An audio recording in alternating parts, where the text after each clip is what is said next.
예, 시작하도록 하겠습니다. 성부와 성자와 성령의 이름으로 아멘. 예수님께서 베드로에게 이르셨다. 시몬 바르요나야, 너는 행복하다. 살과 피가 아니라 하늘에 계신 내 아버지께서 그것을 너에게 알려주셨기 때문이다. 나 또한 너에게 말한다. 너는 베드로이다. 내가 이 반석 위에 내 교회를 세울 터인즉 저승의 세력도 그것을 이기지 못할 것이다. 또 나는 너에게 하늘나라의 열쇠를 주겠다. 그러니 내가 무엇이든지 땅에서 매면 하늘에서도 매일 것이고 내가 무엇이든지 땅에서 풀면 하늘에서도 풀릴 것이다. 그런 다음 제자들에게 당신이 그리스도라는 것을 아무에게도 말하지 말라고 분부하셨다. 영광이 성부와 성자와 성령께 성같이 이와 항상 영원히 아멘. 성부와 성자와 성령의 이름으로 아멘. 예, 반갑습니다. 반갑습니다. 일주일 동안 잘 지내셨습니까? 네. 다음 주는 성수날이지만 그냥 강의하고요. 그 다음 주는 부활 팔부축제인데 그때는 아마 강의를 안 할 것 같습니다. 예. 다음 주에 다시 한번 확실히 말씀드리는데 아마 안 할 것 같습니다.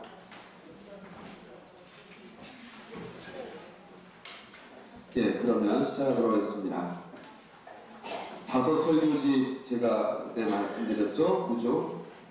그래서 우리가 지난 시간에 3장부터 25장까지 쫙 급하게 남아 다 봤습니다.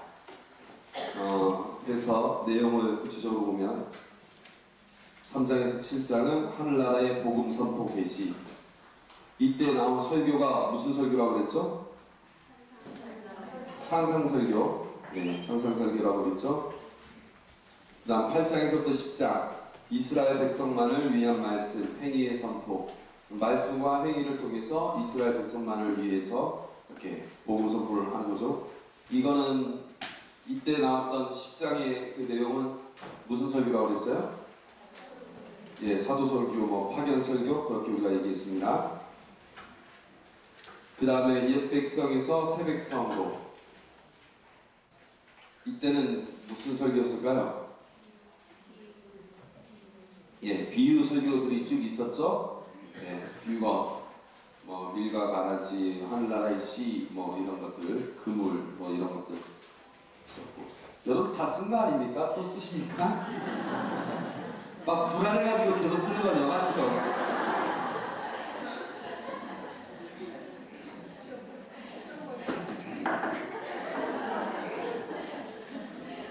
그 다음에 14장에서부터 18장까지 새로운 공동체의 잉태. 이때는 무슨 설교라고 그랬어요? 네, 공동체 설교라고 그랬죠. 그래서 공동체의 내적, 외적인 어떤 규범과 성장에 관련된 이야기. 그 다음에 19에서 25는 예루살렘에서의 대립 심판.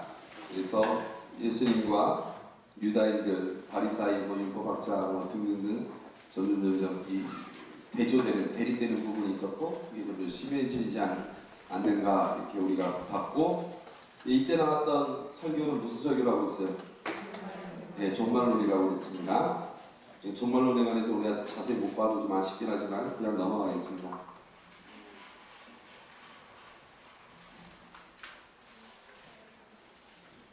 그럼 순환 죽음 부활에 관련된 이야기를 이제 26에서 28장까지만 나왔는데 이 내용으로 보도록 하겠습니다. 정말 잘 됐어요. 우리가 오늘 이 시간에 순환 죽음 부활을 보게 됐다는 게 너무 잘 됐어요. 왜냐면 성지주일 때 우리가 읽지 않습니까? 성지주일 때 여러분들이 시작할 때 이제 성지가지를 들고 행렬하지 않습니까? 그때 복음 말씀 한번 듣고 그 다음에 이제 또 복음 원래 듣는 시간에 순환 복음을 듣게 되죠. 그래서 보면 우리가 전례력으로 봤을 때 세 개의 해가 있지 않습니까? 가해, 난해, 다해.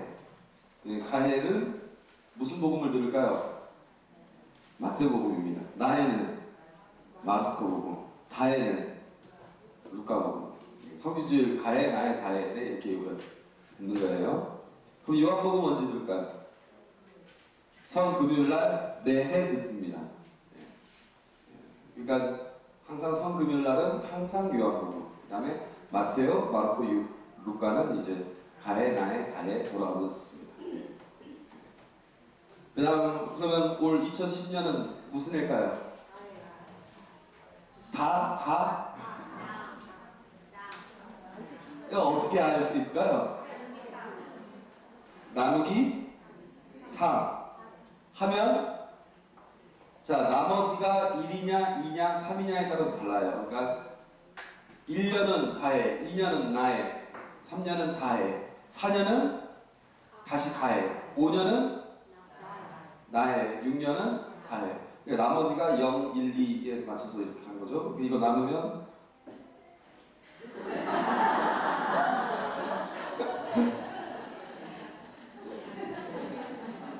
나머지 1. 네. 그러면 가해가 되는 겁니다. 네, 여러분들 앞으로 이렇게 아시면 돼요. 평일미사는 그럼 어떻게 다닐까요? 독서와 복음이 평일미사는 어떻게 움직이고 있을까요? 홀수회와 짝수회로 나눠져 있습니다. 홀수회와 짝수회로 되어 있어서 두 번 이렇게 돌아가게끔 되어 있고요. 그 다음에 이제 홀수회와 짝수회인데 이제 전래 시기에 맞춰서 사순절이라든가 대림절이라든가 이럴 때 고정된 그 독서와 복음이 이렇게 몇 가지가 있습니다. 그 외에는 나머지 연중이나 이럴 때에는 그 홀수와 짝수에 맞춰서 돌아가는 게 돼 있어요. 여러분들이 미사 참여하시면서 그런 걸 저는 그걸 저도 잘 몰랐죠. 신부 되니까 자세히 알겠더라고요. 왜냐면 감동 싸우니까 몇 번 돌지 않습니까? 그래서 그렇게 알게 되던데. 그래서 여러분들이 이런 상식적으로 아시면 좋을 것 같고. 그러면 이번 돌아오는 성지주일날은 우리가 뭐를 듣는 겁니까? 마테오복음. 오늘 우리가 뭐를 듣는 겁니까? 마테오복음 순환기. 얼마나 좋습니까? 근데 뭐 일일이 다 볼 것은 아니고요. 그 중에서 쭉 보면서 몇 가지만 이렇게 보도록 하겠습니다. 마테오, 마르코, 루카는 순환기가 거의 비슷합니다. 비슷한데 루카가 약간 다르고 마테오와 마르코가 좀 비슷한데 그 내용을 이제 보도록 하죠. 먼저 26장 펼쳐보세요.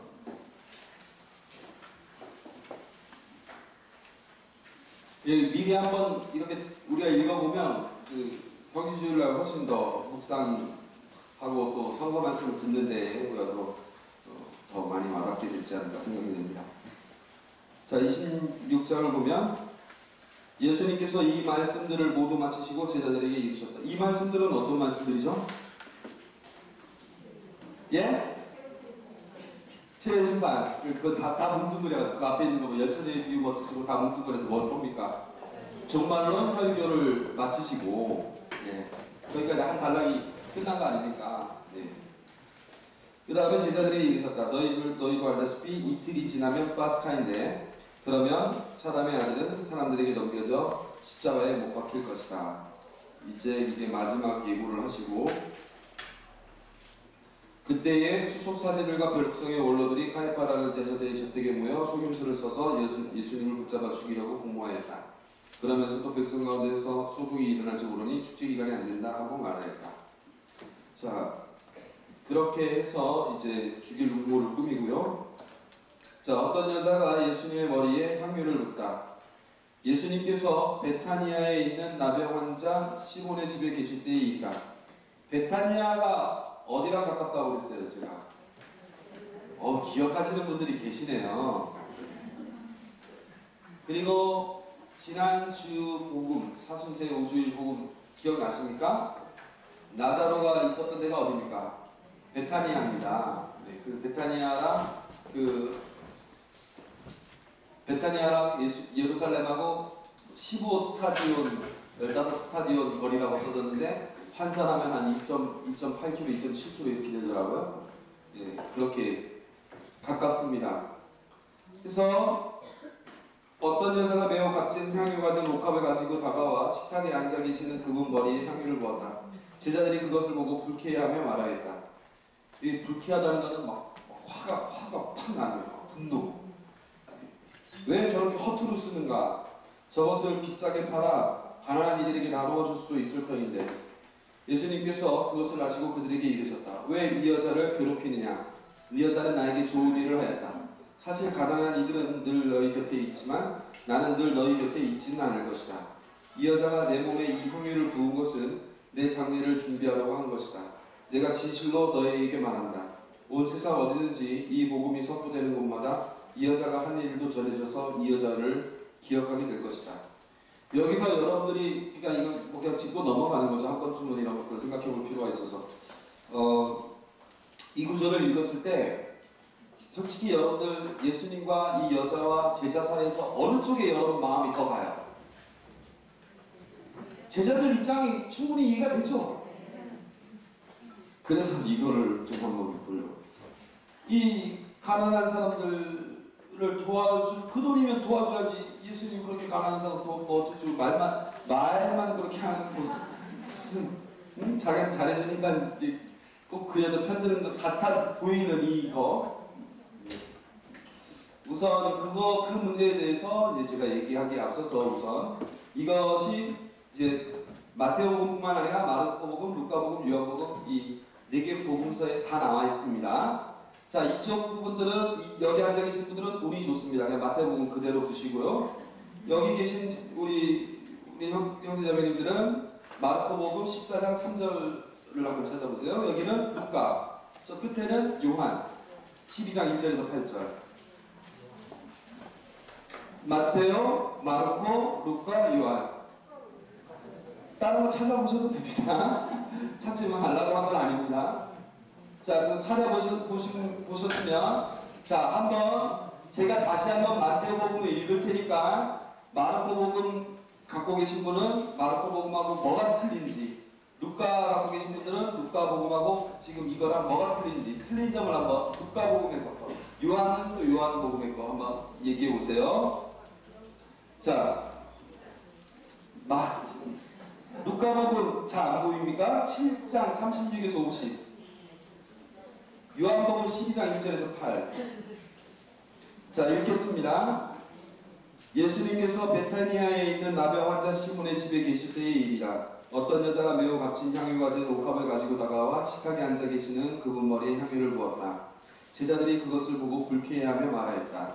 왜 저렇게 허투루 쓰는가? 저것을 비싸게 팔아 가난한 이들에게 나누어 줄 수도 있을 터인데. 예수님께서 그것을 아시고 그들에게 이르셨다. 왜 이 여자를 괴롭히느냐? 이 여자는 나에게 좋은 일을 하였다. 사실 가난한 이들은 늘 너희 곁에 있지만 나는 늘 너희 곁에 있지는 않을 것이다. 이 여자가 내 몸에 이 향유를 부은 것은 내 장례를 준비하려고 한 것이다. 내가 진실로 너희에게 말한다. 온 세상 어디든지 이 복음이 선포되는 곳마다 이 여자가 한 일도 전해져서 이 여자를 기억하게 될 것이다. 크게 차이점 나는 부분들만 한번 얘기해 보세요. 자, 마르코 뭐가 다른 거 있어요? 마르코부터. 예? 제자 몇 사람이 불쾌해하면서 말한 것이 제자가 아니라 그냥 몇 사람이죠? 예. 그러니까 마태복음에서는 제자들이 그런 얘기를 했는데 마르코는 그냥 일반 사람들. 또 가격이 구체적으로 나와 있죠? 마르코복음에서는 또 뭐 있습니까?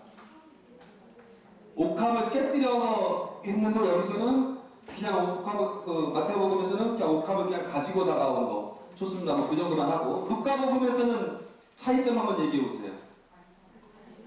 바리사이 또 아니 루카복음은 아주 차이점이 아주 크게 많이 있는데 예?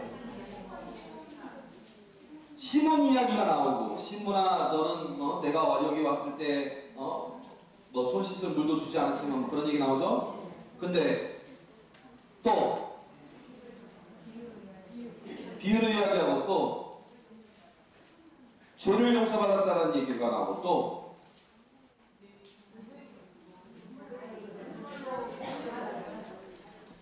발을 눈물로 씻어줬죠? 예, 그 여자는 어떤 여자입니까? 여기서는 죄인이죠. 죄인이 회개를 하기 위해서 눈물을 흘렸고 그 눈물로 발을 씻어준 다음에 향유를 부어가지고 그걸 댔죠. 사람들이 뭐라고 하니까 시몬아 하면서 너는 이 집에서 내가 여기 왔을 때 어쩌고저쩌고 얘기했고 이게 예수님의 장례와 연결이 돼 있습니까? 안 됐습니까? 루카복음에서는 안 됐죠? 네, 루카복음에서는 예수님 순환하기 이틀 전 뭐 그런 상황이 아닙니다. 그냥 일상 안에서 어느 날 손님 대접을 받고 있을 때에 죄인 하나가 와가지고 눈물을 흘리면서 향유를 부었던 내용입니다. 예. 요한복음에서는 어떻게 나와 있습니까? 요한복음에서 차이점이 크게 뭐예요?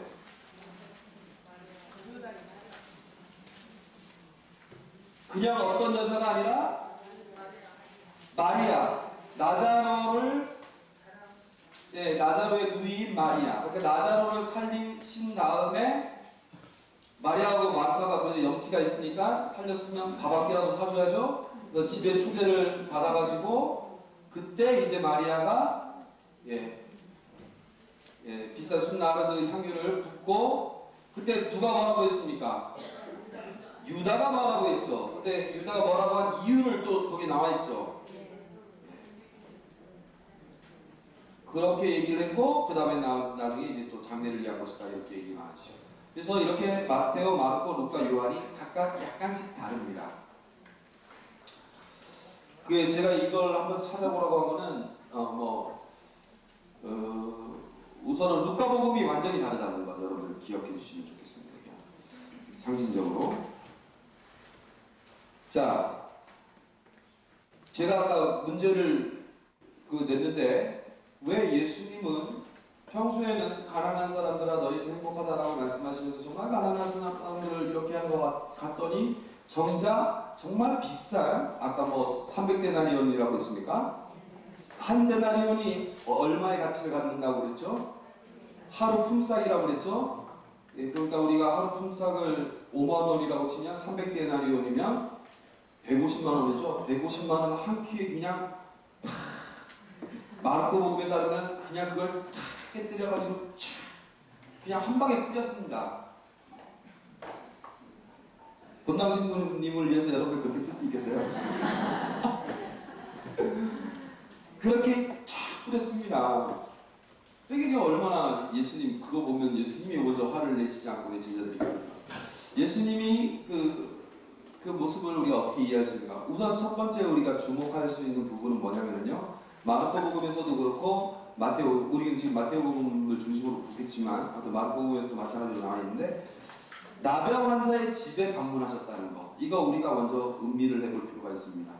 왜? 예수님이 가난한 사람들을 생각하지 않느냐?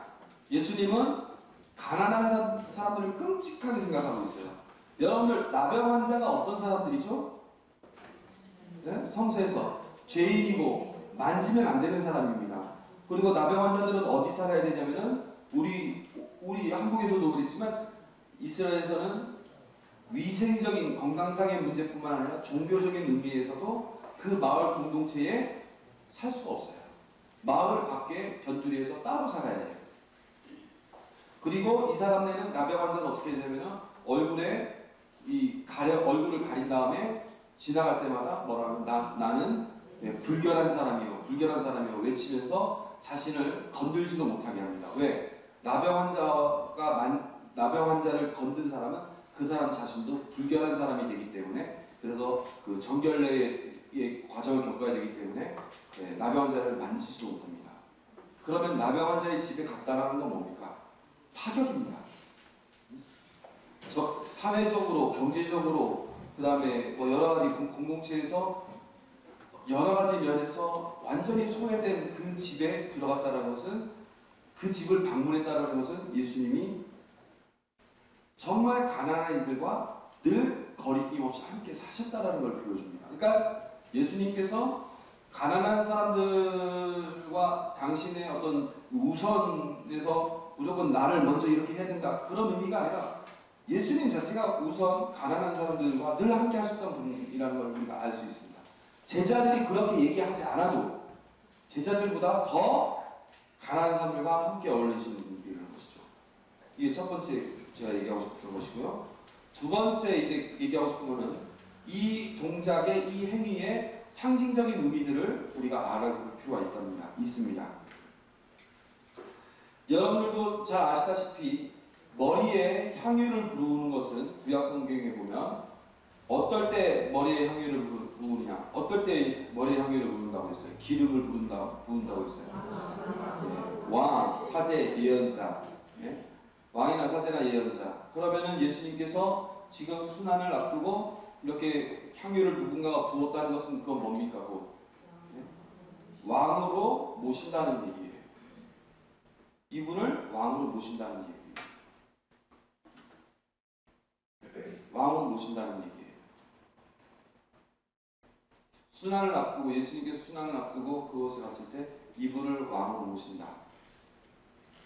그래서 열왕기 하건 9장 3절뿐만 아니라 아주 많은 곳에 보면 이거는 예후라는 임금을 그 예언자를 통해서 이렇게 왕으로 모실 때의 이야기인데 뭐 그것뿐만 아니라 여러 가지 그 다른 구절들도 있습니다. 머리에 기름을 붓는 것, 다윗도 마찬가지고 사울도 마찬가지고 그렇게 기름 부음 받으면서 임금이 됐는데, 그러니까 예수님의 머리에 향유를 부었다는 그 사실은 예수님을 왕으로 모신다는 그런 의미를 얘기하는 것이죠. 그렇다면 여러분들은 이 시점에서 한 가지 또 다른 구절을 기억해 볼 필요가 있습니다. 뭐냐?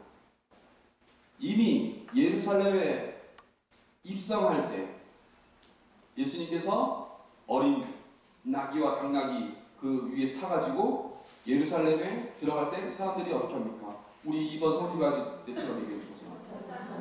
높은 호산나, 그 다음에 뭐라고 합니까? 다윗의 자손이신 주님, 예, 우리의 임금님께서 오신다. 이렇게 나와 있어요. 21장을 여러분들이 보시면. 그러면 뭡니까? 예루살렘 입성할 때 사람들이 뭐라고 했어요? 다 예수님을 보면서 임금님이라고, 우리의 왕이라고 선포했죠? 선포는 했지만 그때 제자들도 다 같이 있었어요.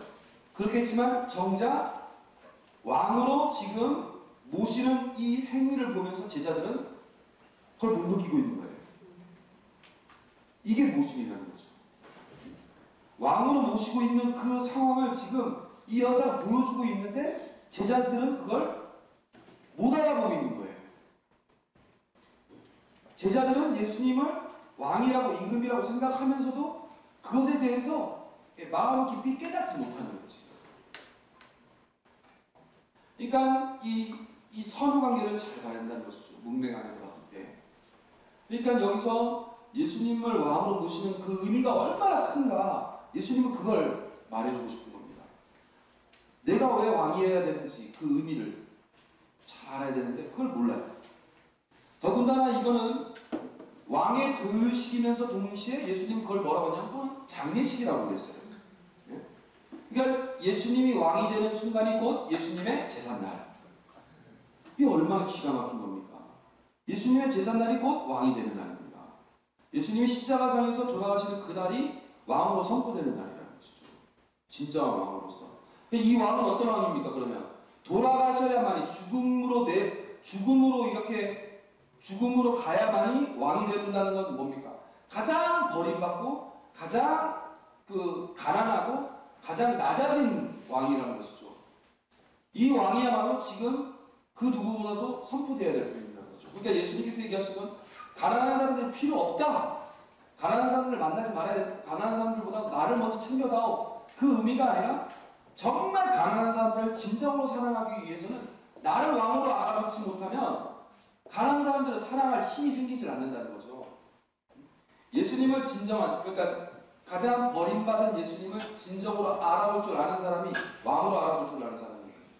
가장 낮아진 분을 왕으로 알아볼 줄 아는 사람이 다른 사람도 더 사랑할 수 있는 것이지, 가장 버림받을 예수님을 왕으로 알아보지 못하는 사람이 어떻게 가난한 사람들을 제대로 사랑할 수 있겠느냐, 이겁니다. 그래서 여러분 마태복음 25장에 보면은 가장 보잘것없는 사람 한 사람에게 준 것이 나에게 준 것이다라는 말처럼 예수님을 진정으로 알아보고 진정으로 사랑하는 사람은 가난한 사람들을 자연스럽게 사랑할 수밖에 없다는 것입니다. 그래서 왕으로 도용되는 그 순간이 곧 장례식이다. 이게 참 깊이가 있는 얘기입니다. 그래서 성 토마스 아퀴나스는 이런 이야기를 했습니다. 하느님 사랑과 이웃 사랑의 원칙. 하느님 사랑과 이웃 사랑의 원칙. 우리 윤리신학 때 배웠는데요. 하느님을 사랑한다는 것은 우리가 기도 생활을 하고 미사 참여하고 뭐 이런 거 아닙니까? 그 다음에 뭐 봉헌금 내고 성전 기금 내고 뭐 이런 거. 하느님 사랑하는 하나의 방법. 이웃 사랑. 뭐 자선을 베풀고 어려운 사람 도와주고 뭐 어려운 사람에게 내가 그 기부를 하고 이런 것들. 이런 데 있어서 우리가 무엇이 먼저냐라고 했을 때에 성 토마스 아퀴나스가 조금은 어렵지만 아주 명쾌하게 얘기를 했어요. 하느님 사랑은 이웃 사랑에 대해 존재적인 우선권을 갖는다. 이웃 사랑은 하느님 사랑에 대해 실천적인 우선권을 갖는다. 그러니까 내가 몸으로 실천하고 이런 것은 이웃 사랑을 항상 우리가 우선적으로 해야 되겠지만 그 너머에는 그 안에는 항상 하느님 사랑이 가장 첫자리에 들어가 있는 것이죠. 여러분들 이 말을 한번 잘 묵상해 보시면 아주 명쾌한 얘기라는 것을 알 수 있을 겁니다. 하느님 사랑, 이웃을 사랑하지만 하느님 사랑이 존재적인 우선권을, 존재론적인 우선권을 갖지 않는다면 그 사람은 자선사업가는 될 수 있고 박애주의자는 될 수 있을지언정 그 사랑이 자기에게서 나오는 사랑이기 때문에 한계를 지닙니다. 그리고 하느님 사랑과 이웃 사랑에 있어서 이웃 사랑을 실천적으로 실천적인 면에서 우선권을 갖지 않는 사람은 아주 경건하게 보이고 거룩하게 보일지언정 다른 사람에 대해서는 사실은 무관심한 바리사이와 같은 사람이 될 수 있는 것이죠. 그러니까 실천적인 우선권은 이웃 사랑에, 존재론적인 우선권은 하느님 사랑에 바탕으로 있는 거죠. 그러니까 우리가 이러한 원칙 안에서 지금 이 부분을 이해해야지 뭐든지 이웃 사랑은 두 번째고 하느님 사랑이 우선이다 이런 얘기가 아니에요. 어떤 면에서든지 그런 의미가 아니라 존재적인 우선권은 항상 하느님 사랑에 있는 것이죠. 그래서 그 정말 이거는 하나의 이 여자가 예수님 머리에 아까 차이점 얘기하려고 할 때 또 머리에 붓지 않았죠. 발에 부었죠. 머리도 아닌, 그러니까 이제 이것도 도유식인데 이 도유식이 또 머리도 아닌 또 발에 또 이제 나중에 적용이 돼요. 그 얘기는 더 낮아진 예수님 임금의 모습을 보여줄 수 있죠. 왜냐하면 예루살렘 그 입성할 때는 어린 나귀, 당나귀를 타고 오시는, 그러니까 원래는 멋진 말을 타고 임금이 입성해야 되는데 그런 나귀를 타고 오시는 가난한 임금. 그 다음에 이제 머리도 감히 머리가 아니라 발에다 향유를 붓는 가난한 임금. 이런 모습까지 나중에 더 가는 것인데, 아무튼 머리에 이 분노는 정말 장례식이면서 동시에 왕의 도유식, 장엄한 성품 것이죠, 진짜. 이런 식으로 얘기를 할 수 있습니다. 더 나아가서, 자, 여러분들 유다가 예수님을 배신하는 내용이 바로 그 다음에 나오죠. 마태복음 보면 내가 그분을 여러분에게 넘겨주면 나에게 무엇을 주실 작정입니까? 하고 물었다. 그들은 은동 30잎을 주었다 라고 써져 있어요. 은돈 30잎이 얼마의 가치가 있느냐? 탈출기 21장 32절을 보면은요, 제가 한번 읽어볼게요. 왜냐하면 저는 성서를 빨리 찾으니까. 21장 32절을 보면은요, 소가 음매한 소가 다른 사람의 남종이나 여종을 받았으면 그 주인에게 은 33개를 갚아야 하고 소는 돌에 맞아 죽어야 한다. 그러면 소가 사고를 내가지고 종을 죽이면 그 종의 값이 얼마냐? 은전 30잎. 그러면 예수님의 몸값은 은전 30잎으로 책정이 된 겁니다. 낙찰이 이렇게 됐어요. 네? 그러니까 어떤지 알겠죠? 그러니까 이제 유다가 유다가 계산했던 예수님의 가치는 은전 30리, 종객값, 노예의 가격. 근데 이 여자가 예수님께 매겼던 가치는 어떤 가치냐면은 가치가 없죠. 그냥 향유 전체 아까 시가 150만 원 그냥 붓는 것이죠. 그러니까 예수님에 대해서 기본적으로 생각하는 마음이 다른 것입니다. 네. 이게 바로 또 대비를 시키는 겁니다. 이 마태복음 사가뿐만 아니라 다른 그 복음에도 마찬가지로 이렇게 대비를 시킵니다.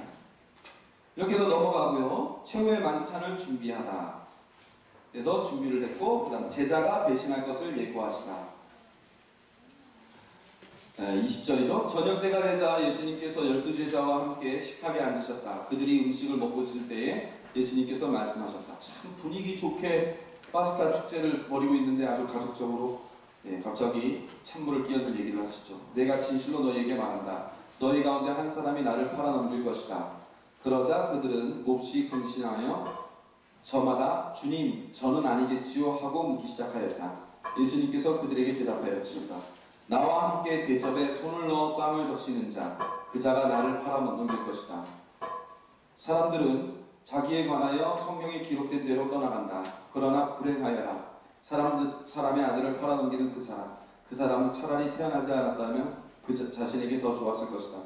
예수님을 팔아넘길 유다가 스승님 저는 아니겠지요 하고 묻자 예수님께서 그에게 내가 그렇게 말하였다 하고 대답하셨다. 자 보면 첫 번째 질문. 이야 제자들은 이제 12명 중에서 누가 예수님을 배반할지 알까요? 모를까요? 왜 모릅니까? 예수님과 함께 빵을 적셔서 먹는 자가 가는 거 아닙니까? 그럼 12명 중에 예수님과 같이 빵 적셔 먹으면 그 사람 아닙니까? 예? 그렇게 간단한 문제가 아닙니까?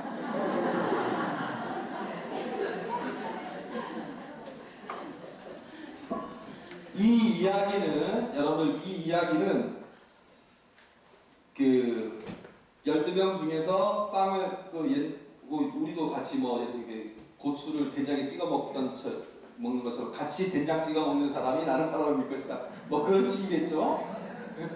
그런 식이겠는데 이렇게 야채라든가 빵을 이렇게 찍어 먹어요. 근데 이 표현은 여러 명 중에서 그렇게 하는 사람이다 이렇게 스무고개 하는 식으로 이야기를 하는 게 아닙니다. 이 표현은 구약 성서의 표현입니다.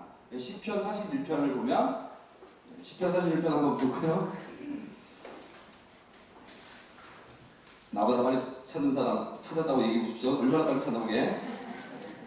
아이고 저도 찾았습니다. 빠릅니다. 41편 10절 보시면요. 제 빵을 먹던 그마저 발꿈치를 지켜들며 저에게 대입니다. 제가 믿어온 친한 법마저 제 빵을 먹던 그마저 발꿈치를 지켜들며 저에게 대듭니다. 그러니까 정말 이 41편 내용은 보면은 자기가 이제 그 원수들에게서 고통을 당하고 있는데 이 원수들이 차라리 진짜 원수였으면 그런가 보다 할 것을 제일 내가 친했다고 생각하는 사람, 정답게 길을 가면서 얘기를 했던 바로 그 사람, 나와 함께 빵까지 적셔 먹었던 그 사람, 빵까지 적셔 먹었던 사람이라면 진짜 먹을 거 같이 나눠 먹으면서 함께 밥 먹으면서 정말 이 사람은 나랑 너무 친하다고 생각했다. 바로 그 사람이 저의 뒤통수를 쳤습니다. 저에게 죽이려고 대들고 있습니다. 이 얘기가 시편에 나와 있는 것인데 예수님께서 뭐라고 했냐? 누가 넘길 것이냐? 나와 함께 빵을 적셔 먹는 자가 나에게 할 것이다. 이 얘기는 힌트를 주는 게 아니라 그 사람은 어떤 사람이냐? 내가 정말 친구라고 생각하고 있고 내가 정말 벗이라고 생각하는 바로 그 사람이다. 예수님께 하시는 의미는 그런 의미입니다. 예? 그러니까 그렇게 간단한 문제가 아니었습니다. 두 번째 질문. 불행하여라. 사람의 아들을 팔아넘기는 그 사람. 그 사람은 차라리 태어나지 않았더라면 자신에게 더 좋았을 것이다. 예수님께서 이렇게 얘기를 하는 것은 야, 예수님도 얼마나 안타까워하고 있는가. 그래서 이 사람은 태어날 때부터 이미 팔자가 배신자 팔자였을까요? 그러니까 유다는 이 운명에서 벗어날 수 없었던 것이었습니까? 이게 그렇게 간단한 문제가 아니라는 거죠.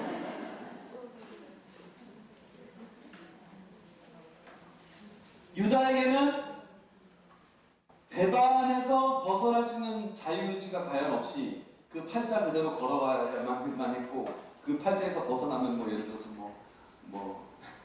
병 걸린다던가, 그러죠? 무당팔자 뭐 벗어나면 뭐 병 걸려가지고 어떻게 하네 뭐 이렇게 하는 것처럼 뭐 그런 겁니까?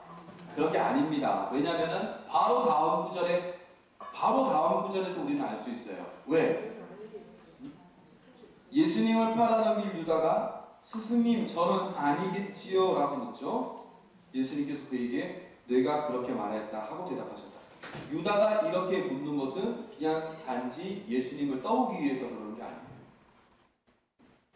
유다는 스승님 제가 배반할 수도 있고 제가 배반 안 할 수도 있습니다 라고 그 선택권을 유다 스스로도 알고 있는 겁니다. 유다 스스로도 선택할 수도 있고 선택 안 할 수도 있고, 스승님 저는 아니겠지요. 스승님 제가 할 수밖에 없습니다 라고 하는 게 아니라 스승님 저도 안 할 수도 있겠지요, 이런 겁니다. 이 질문할 수 있다는 것 자체가, 이 질문이 가능한 것 자체가 안 할 수도 있다는 거예요. 근데 예수님께서 너가 그렇게 말하고 있다. 너는 정말 너가 아닐 수도 있다. 그러나 너는 하고 있다는 것이죠. 그리고 이 질문 자체에 이미 이 질문 자체에 유다의 마음이 비춰집니다. 제자들이 물어본 것과 다른 제자들이 물어본 것과 유다가 질문한 것이 달라요. 질문 내용. 어떻게 됐습니까? 제자들은 뭐라고 나와 있어요? 주님 저는 아니겠지요. 유다는 스승님 저는 아니겠지요. 여기서 말하는 주님이라는 것은 그냥 단순히 그냥 우리가 늘 항상 주님 할 때 그 주님이 아니라 정말 예수님을 하느님의 아들님으로서 이 세상을 다스리는 통치자로서 생각하는 그 차원에서 비록 다 깨닫지 못했다 하더라도 그렇게 생각하는 차원이냐 아니면 그냥 스승님의 차원이냐, 이거 지금 대비되고 있어요. 그래서 정리하자면 나와 함께 대접에 손을 넣어 빵을 적시는 자는 시편 41편을 정리하고 차라리 태어나지 않았다라는 것은 숙명적인 것이 아니다. 너가 그렇게 하고 있다는 것. 주님 저는 아니겠죠? 스승님 저는 아니겠죠? 이런 차이가 있고, 그 다음에 쭉 넘어가고요. 29절 예수님께서 성찬례를 제정하시다. 빛의 신비 5단. 빛의 신비 5단 내용이죠. 이거 뭐 마르코 루카에도 다 나와 있고 요한에는 없습니다. 내가 너희에게 말한다. 내 아버지의 나라에서 너희와 함께 새 포도주를 마실 그날까지 이제부터 포도나무로 맺은 포도나무 열매로 빚은 것을 다시는 마시지 않겠다. 예수님께서 이 포도나무 열매로 빚은 것을 다시는 마시지 않겠다 이렇게 얘기했던 것은 이제 신랑과 그거 기억나시죠? 마태복음에서 보면 왜 요한의 제자들은 단식하고 있는데 선생님의 제자들은 왜 단식하지 않습니까? 그러니까 신랑의 친구들이 신랑과 함께 있는 동안에 어떻게 단식을 할 수 있느냐? 그러나 그들도 이제 사람의 아들이 넘겨질 때 그들도 이제 단식하게 될 것이다. 이런 말씀이 나오죠. 이제 그때가 왔다는 것을 보여주는 것이죠. 그러나 그것이 끝이 아니라 하늘나라에 대한 아버지의 나라에서 새 포도주를 마실 그날이 분명히 온다는 것이죠. 더 나아가서 이제 헌부대에 헌포도주가 있다면 이제는 새 무대에 새 포도주를 지금 보여주고 있는 내용이죠. 그런 의미에서 예수님께서 말씀하신 겁니다. 자, 그 다음에 그럼 넘어가면 이제 베드로가 당신을 모른다고 할 것을 예고하시다. 겟세마니에서 기도하시다. 그 다음에 잡히시다. 최고위에서 신문을 받으시다. 예수님을 조롱하다. 베드로가 예수님을 모른다고 하다. 빌라도 앞으로 끌려가시다. 그 다음에 제목이 뭡니까? 유다가 자살하다. 유다가 자살을 했는데요. 이 내용은 마태복음하고 사도행전에밖에 없습니다. 마르코, 루카, 요한에는 없어요. 보면 예수님을 팔아넘긴 유다는 그분께서 사형 선고를 받으신 것을 보고 뭐라고 말했어요? 뉘우치고서는 뉘우쳤어요. 유다도 뉘우쳤어요. 은돈 30잎을 수석사제들과 원로들에게 돌려주면서 말하였다. 죄 없는 분을 팔아넘겨 죽게 만들었으니 나는 죄를 지었소. 그러나 그들은 우리와 무슨 상관이냐? 그것은 내 일이라 하였다. 유다는 그 은돈을 성전 안에다 내던지고 물러가서 목을 매달아 죽었다. 수석자들은 그 은돈을 거두면서 이것은 핏값이니 성전 금고에 넣어서는 안 되겠소 하고 말하였다. 그들은 운동 끝에 그 돈으로 옥리우향이 밭을 사서 이방인들의 묘지로 쓰기로 하였다. 그래서 그 밭은 오늘날같이 피밭이라고 불립니다.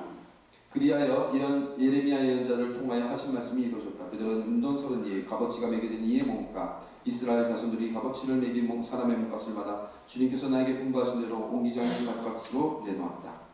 이 보면 참 이것도 상징적인 의미들이 많이 있는데요. 유다가 그렇게 해서 못 매달아 죽었죠. 사도행전에서는 약간 다르게 나옵니다만 아무튼 잘 보세요. 수석사제들은 그 은돈을 거두면서 이것은 피값이니 누구 피값입니까? 예수님의 피값이니 예수님의 피값은 얼마? 은돈 30잎. 여러분들 성혈의 피값이 성혈의 가격이 은돈 30잎. 이거는 이 사람들의 얘기죠. 우리에게 있어서 예수님 피값은 얼마입니까? 모르죠? 환산이 안 되죠? 우리 어머니가 늘 하는 얘기 너냐면 파랑 사불라 하는 그 어머니가요. 과연 얼마일까? 그렇게 뭐 얘기할 수 있겠습니까? 얘기할 수 없죠. 그런데 유다인들은 그렇게 생각하고 있으면서 피값이라고 생각하고 있어요. 그러니까 유다인들이 생각하는 그 예수님 그 성혈의 그 가격과 우리가 생각하는 가격이 이미 다르죠. 이 말 자체가 참 예수님을 모독하는 말이면서 동시에 보세요. 이걸 가지고 어떻게 했어요? 밭을 샀죠. 근데 그 밭은 피밭인데 그건 용도가 뭡니까? 이방인들의 묘지.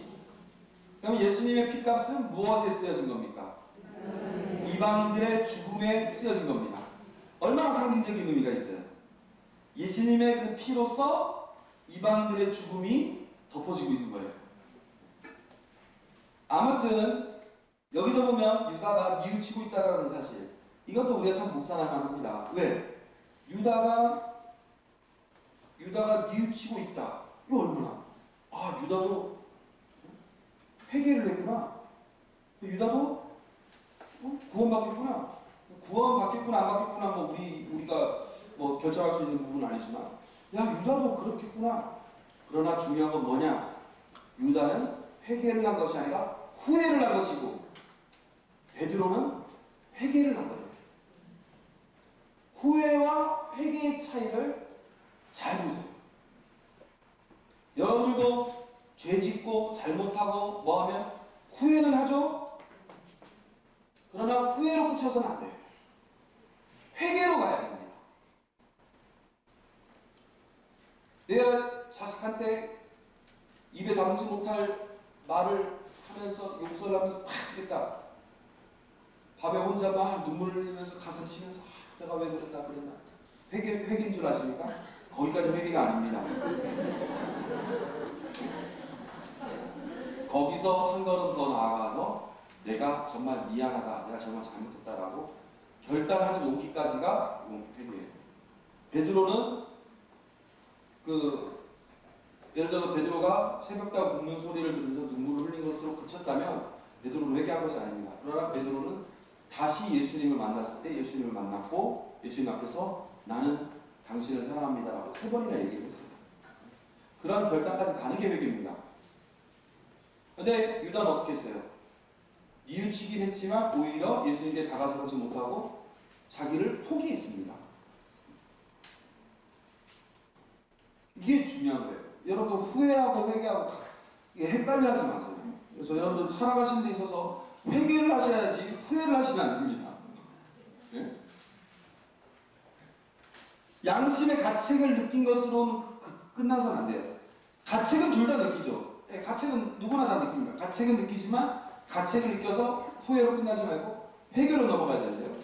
또 후회와 회개의 차이는 뭐냐면 결단을 하냐 못하느냐의 차이이기도 하지만 가책을 느꼈고 가책을 느낀 만큼 자신의 그 죄에 대한 죄책감이 있지만 이 죄를 용서받을 것이라는 믿음과 나는 이 죄를 용서받지 못할 것이라는 그 차이. 베드로는 자신이 엄청난 죄인임에도 불구하고 그것을 끝까지 마음 아파하다가 결국엔 그래도 내 죄가 아무리 커도 예수님의 사랑이 더 크다라는 거.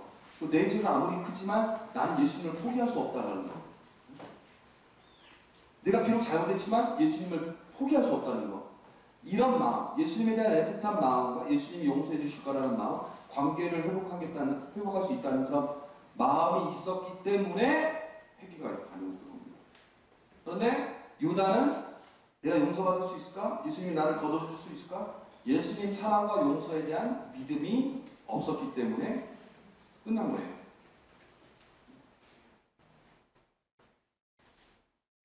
그래서 이 베드로와 유다의 차이 여러분들이 항상 묵상했으면 좋겠어요. 그럼 여러분 생각해보세요. 성인들이 다 성인들 여러분 성인 성녀 여러분들은 뭐 세례명예 뭐 성인 성녀들 보면 이 사람들이 성인 성녀 된 게 죄를 전혀 안 지었기 때문입니까? 아니에요. 모든 인간들은 다 죄를 짓습니다. 성인 성녀들도 죄를 짓습니다. 성인 성녀들 중에는 살인자도 있습니다. 살인자도 있고 동성연애자들도 있고 별별 사생활을 알았던 사람도 있고 별별 사람들 다 있습니다. 그런데 중요한 건 뭐냐? 그러한 큰 죄를 지었던 것으로 끝나는 것이 아니라 거기서 자신이 후회가 회개를 해서 결단을 냈고 하나님 사랑의 자신을 내어놨기 때문에 이 사람들 성인성녀라고 부르는 거예요.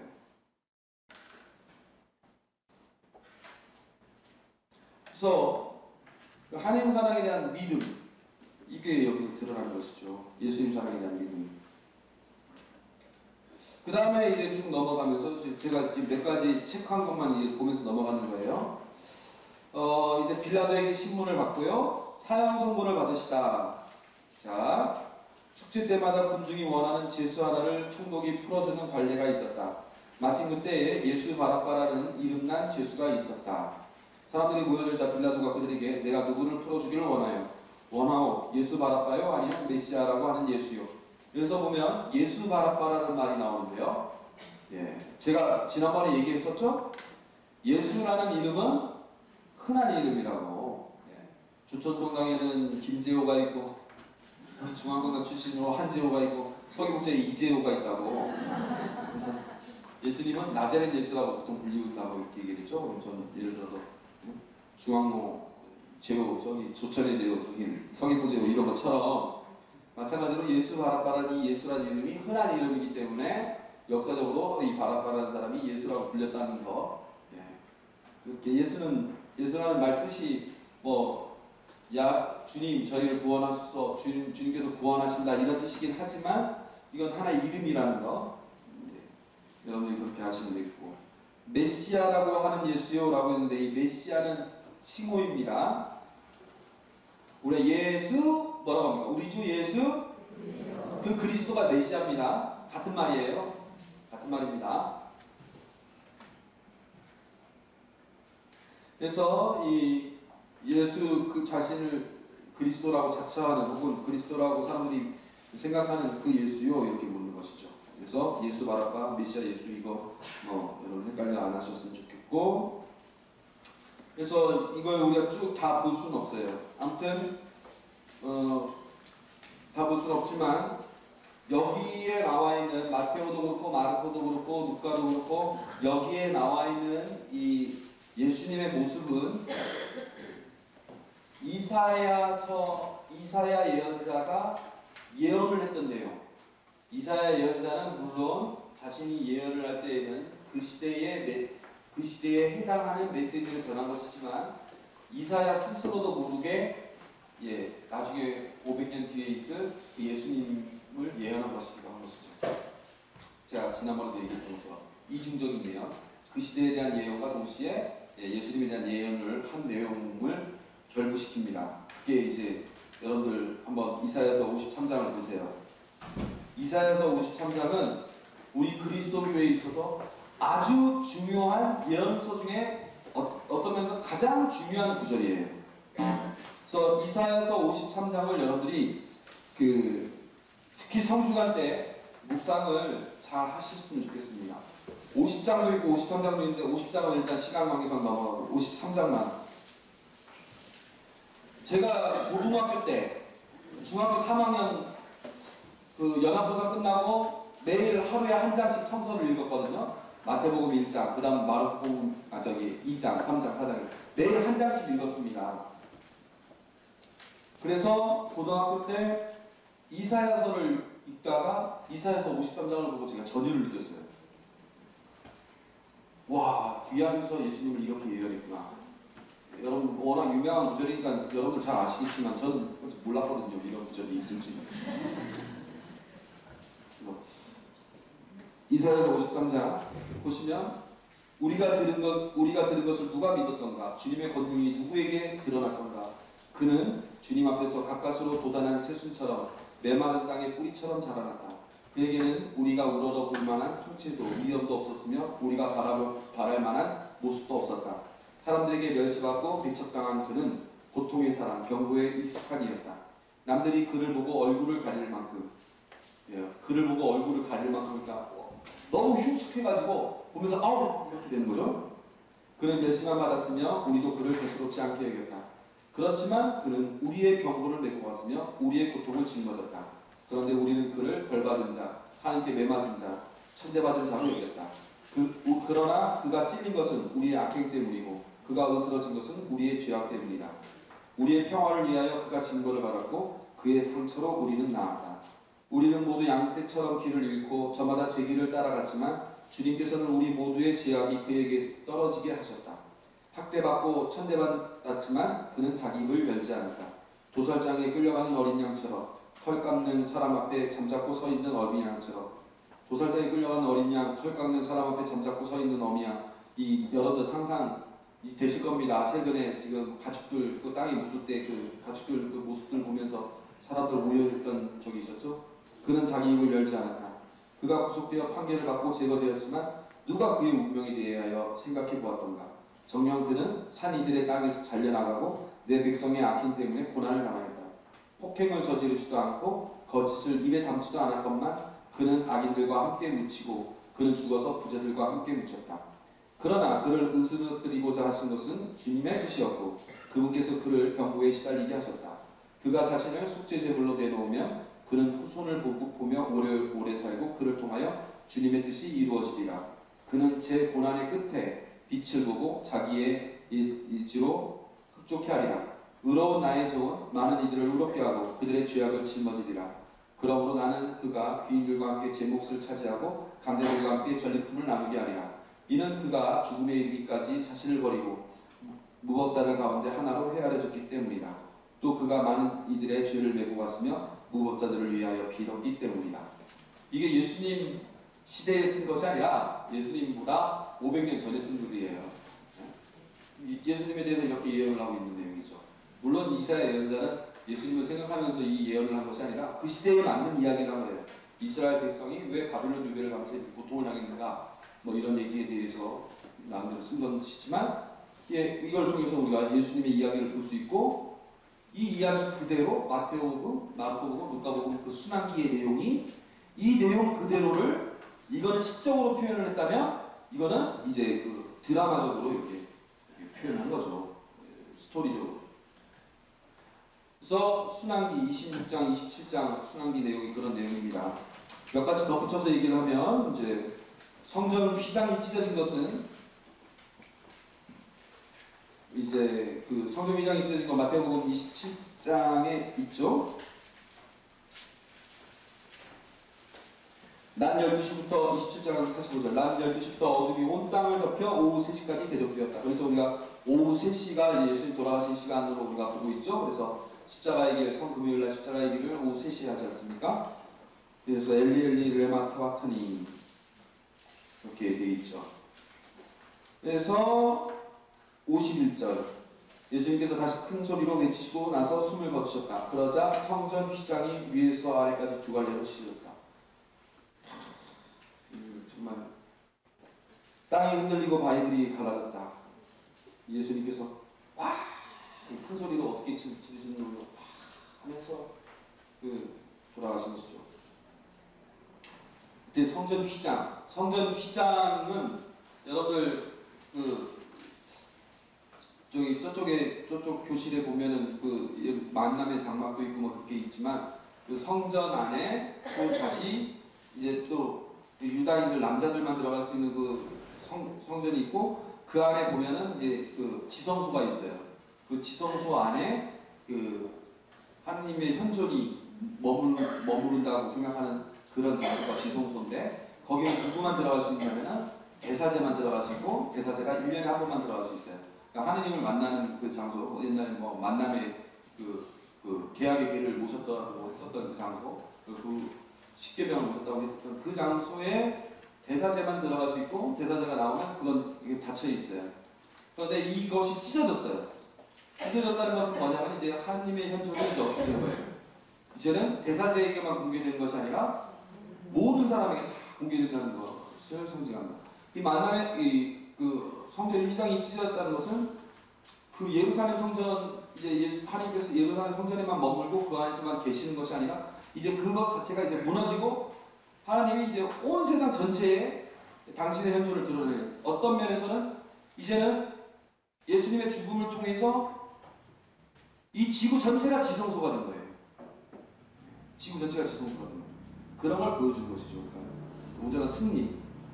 땅이 흔들리고 바위들이 갈라지고 뭐 무덤이 열리고 잠자던 사람들이 몸이 개살아나고 있는 이 종말론적인 표현. 그러니까 예수님의 이 죽음이 하나님의 그 현실을 드러내고 아무튼 예수님께서 그 종말론 설교 때 얘기했던 그 드디어 선한 사람들이 하나님 믿는 사람들이 구원을 받는 그러한 순간이 이제 왔다라는 것을 보여주는 내용들이죠. 이 정도로 얘기하고요. 제가 여기까지만 일단 하고 쉬겠습니다. 갈릴레아에 대한 이야기만 나중에 간단하게 하고, 그 다음에 이제 조금 이따 10분 뒤에 신학적 메시지에 대해서 얘기를 하도록 하겠습니다. 10분 쉬겠습니다.